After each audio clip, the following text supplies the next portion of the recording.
सम्पूर्ण जो प्राविधिक प्रहरी जवान अथवा नेपाल आर्मी है नेपाल पुलिसको तयारी गर्दै हुनुहुन्छ भने उहाँहरूलाई आज एकदम महत्त्वपूर्ण जीकेका क्वेसनहरू ल्याएका छु है।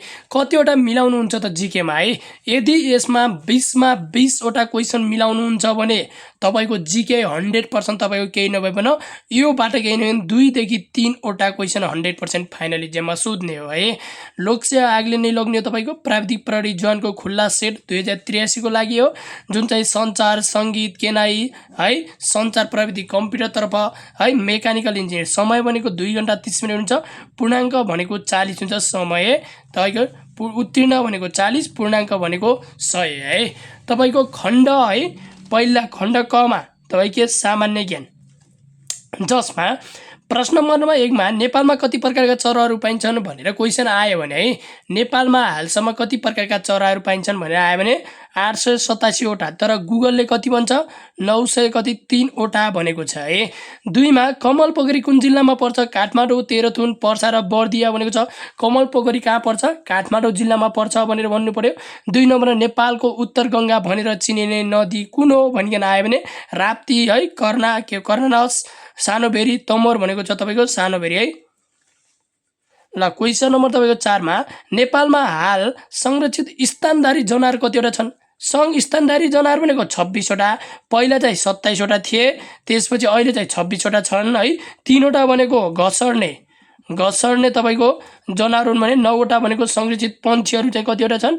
9 वटा छन् भनेर बुझ्नु पर्यो है। क्वेसन नम्बर 5 मा नेपालको सबैभन्दा अग्लो स्थानमा रहेको मन्दिर कुन हो? नेपालको सबैभन्दा अग्लो स्थानमा रहेको मन्दिर कुन हो भनेर आयो भने तपाईको पाथिभरा हो कि मुक्तिनाथ हो कि शम्भुनाथ हो कि है, तपाई कुन हो भनेर आयो भने मुक्तिनाथ हो। मैले अघि कति भने चाहिँ मुक्तिनाथको तपाई कति रहेको थियो? कति 12700 तपाई कति 700 है, 12700 तपाईको 12740 फिट, 40 फिट उचाइमा तपाईको मुक्तिनाथ रहेको छ है। क्वेसन नम्बर 6 मा नेपालका प्रसिद्ध है 4 धाम मध्ये बारा क्षेत्र कुन जिल्लामा पर्छ भनेर आएर मुस्ताङ, पाल्पा, काठमाडौँ र सुनसरी भनेर आएर कहाँमा पर्छ? सुनसरीमा पर्छ। क्वेसन नम्बर 7 मा किरात वंशको पहिलो राजा को हुन्? एलम्बर हुन् कि गस्ती हुन् कि भक्तमान हुन् कि वीरसिंह हुन्? यसको राइट आन्सर के हो? एलम्बर हुन् है। क्वेसन नम्बर तपाईको 8 मा प्रौढ शिक्षाको व्यवस्था ल्याउने राणा प्रधानमन्त्री को हुन्? चन्द्र शमशेर भनेको तपाईको के शनिबार बिदा दिने चलन ल्याएका हुन् भनेर बुझ्नु पर्यो है तपाईको है। त्यसपछि जुद्ध शमशेर, पदम शमशेर र मोहन शमशेर भनेपछि पदम शमशेर हुन् भनेर बुझ्नु पर्यो। क्वेसन नम्बर 9 मा क्षेत्रफलको हिसाबले नेपालको सबैभन्दा ठुलो प्रदेश कुन हो? क्षेत्रफलको आधारमा सबैभन्दा ठुलो प्रदेश भने कर्णाली प्रदेश हो। कर्णाली प्रदेश जनसङ्ख्याको आधारमा फेरि सबभन्दा सानो प्रदेश कर्णाली हो है। अब क्षेत्रफलको आधारमा सबभन्दा ठुलो प्रदेश चाहिँ कुन हो? कर्णाली प्रदेश हो। अब जनसङ्ख्याको आधारमा सबभन्दा सानो प्रदेश कुन हो भने चाहिँ तपाईको कर्णाली प्रदेश हो है।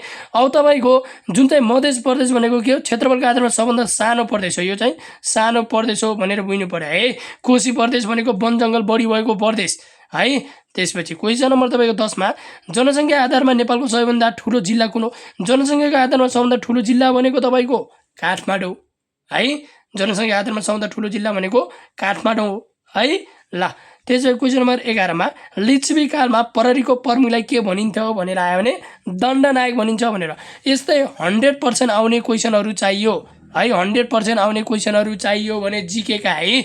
जीके को 100% तपाईको 40 को 40 नम्बर ल्याउन चाहनुहुन्छ भने तपाईको सञ्चारमा, संगीतमा, केनाईमा, जुनसुकैमा है आरएस तपाईले कति 250 म दिन्छु।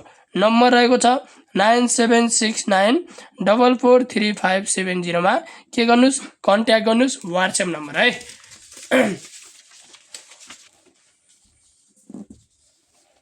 ल 12 नम्बरको ध्यान दिएर हेर।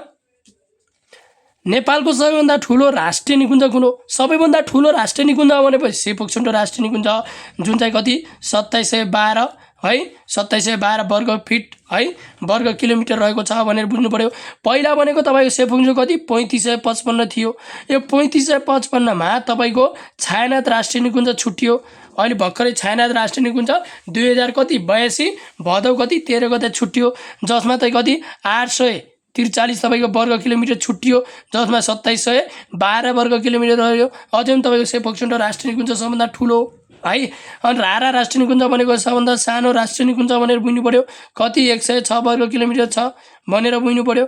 बाँके राष्ट्रिय निकुञ्ज भनेको के हो? बाँके राष्ट्रिय निकुञ्ज तपाईँको के हो? यो भनेको कृष्णसारका लागि होइन, सरी गाइज, यो बढिदिएको। बाँके राष्ट्रिय निकुञ्ज बाघ संरक्षणका लागि राखिएको निकुञ्ज भनेर बुझ्नु पर्यो। बाघ संरक्षण गर्नका लागि तपाईँको राखियो निकुञ्ज कुन छ है? बाँके राष्ट्रिय निकुञ्ज भनेर बुझ्नु पर्यो। क्वेसन नम्बर 13 मा है, वर्तमान नेपालको संविधानमा कतिवटा अनुसूची छन्? अनुसूची भनेको कति? 9 वटा छन् है। भागहरू आयो भने भाग कति छन्? भाग भनेको 35 भाग छन्। त्यसपछि धारा सोध्यो भने कति? धारा कति छन्? धारा तपाईँको कति? 308 धारा रहेका छन्। त्यसपछि नेपालमा कुल कतिवटा स्थानीय तह रहेका छन्? स्थानीय तह भनेको 753 वटा रहेका छन् है। महानगरपालिका भनेको तपाईँको कतिवटा रहेका छन्? 6 वटा है। उपमहानगरपालिका भनेको तपाईँको 11 वटा छन्। नगरपालिका भनेको 276 छन्। गाउँपालिका भनेको 460 छन् र स्थानीय तह कति छन्? 753 वटा छन् है। क्वेसन नम्बर 15 मा बाघको लागि प्रख्यात राष्ट्रिय निकुञ्ज दिएका मध्ये कुन होइन भन्यो? तपाईँको चितवन पनि हो, बर्दियामा पनि पाइन्छ बाघ है। पर्सामा त सगरमाथामा पाइन। सगरमाथामा के पाइन्छ? हाब्रेको लागि प्रसिद्ध हो है। त्यसपछि कस्तुरीको लागि हो, कस्तुरीको लागि हो, अनि अर्को घोरलको लागि हो भनेर बुझ्नु पर्यो है। बर्दियामा तपाईँ के पाइन्छ? बर्दिया भनेको खासमा कृष्णसारको लागि प्रसिद्ध भनेर पनि चिनिन्छ। गोहीहरू पाइने काम गर्छ है। तपाईँ चितवन भनेको नीलगाई भयो, एक सिङ्गे गैँडा भयो है। त्यसपछि बाघ भयो है। क्वेसन नम्बर तपाईँको 16 मा नेपालको सबैभन्दा बढी वन जङ्गल भएको प्रदेश कुन हो भने आयो भने कोशी प्रदेश हो। मैले के पठाएँ? कोशी प्रदेश पठाएँ। कोशीमा कति? 7.8383% छ। तपाईँको सबभन्दा कम प्रदेश भएको भएको कुन हो? कम भएको मधेस हो। मधेसमा कति छ भने थिएँ? 1.62% छ भने थिएँ नै, भने थिएँ। नेपालको सबैभन्दा अग्लो झरना कुन हो? ह्याङतुङ झरना भनेको दोस्रो अग्लो झरना हो। यो भनेको कति छ? 300 कति? 65 है, 65 छ भनेपछि त्यसपछि सबभन्दा अग्लो भनेको पाँचल झरना हो, जुन चाहिँ कहाँ छ? कालीकोट जिल्लामा पर्छ। कालीकोट जिल्लामा पर्छ। यो भनेको कति छ? 300 कति छ? 381 है मिटर रहेको छ। क्वेसन नम्बर 19 मा नेपालमा बसोबास गर्ने आदिवासी है क्षत्रियको सबैभन्दा पुरानो जाति कुन हो? क्षत्रियको सबैभन्दा पुरानो जाति कुन हो भनेर आयो भने राउटे जाति हो भनेर बुझ्नु पर्यो। क्वेसन नम्बर 20 मा बौद्ध धर्मको पूजा स्थल के भनिन्छ भनेर आयो भने गुम्बा भनिन्छ भनेर बुझ्नु पर्यो। बौद्धिक परीक्षा समूहमा नमिल्ने छुट्याउनु भनेर आयो भने यहाँ सुन, वैशाख जेठ असार भनेको के हो? यो भनेको नेपाली क्यालेन्डर, नेपाली डेट हो। तर यो भनेको जनवरी भनेको के हो? इन्डिस डेट हो कि नै? त्यसैले जनवरी मिल्दैन। 22 मा दायाँ दिशातर्फ, ऊ चाहिँ दायाँ दिशातर्फ फर्केर उभिँदा भन्दाखेरि हो के, उसको दायाँ दिशातर्फ फर्केर उभिँदा बायाँ दिशातर्फ कुन फर्किन्छ भनेर कुन दिशा हुन्छ भने बल्ल पूर्व हो के। त्यसपछि यदि सर्पलाई मुसा भनिन्छ, सर्पलाई के भनिन्छ? मुसा, र मुसालाई नै सर्प भनेको छ भने मुसा कहाँ बस्छ भनेर दुलोमै बस्ने हो है। क्वेसन नम्बर यहाँ छ 3 बाट 7 जाँदा कति? 4 ले बढ्यो। 7 4 11 फेरि 4 ले बढ्यो। 11 15 जाँदा 4 ले बढ्यो। 15 मा 4 जोड्यो भने कति हुन्छ? 19 हुन्छ भने थिएँ नै, भने थिएँ। ल 25 नम्बरमा COW काउ, सी भनेको कति? 3 नम्बरमा पर्छ। ओ भनेको कति? 15 नम्बरमा पर्छ। यानि कि डब्लु भनेको कतिमा पर्छ? डब्लु भनेको तपाईँको 23 मा पर्छ है। यिनीहरू के दियो? कोड 3 15 23 दियो। अब जस्तै सिधै PE र एन कतिमा पर्छ? पी भनेको तपाईँको कतिमा पर्छ? पी भनेर कतिमा पर्छ भने थिएँ? पी भनेको 16 मा पर्छ है। ई भनेको कति? 5 मा पर्छ। एन भनेको कति?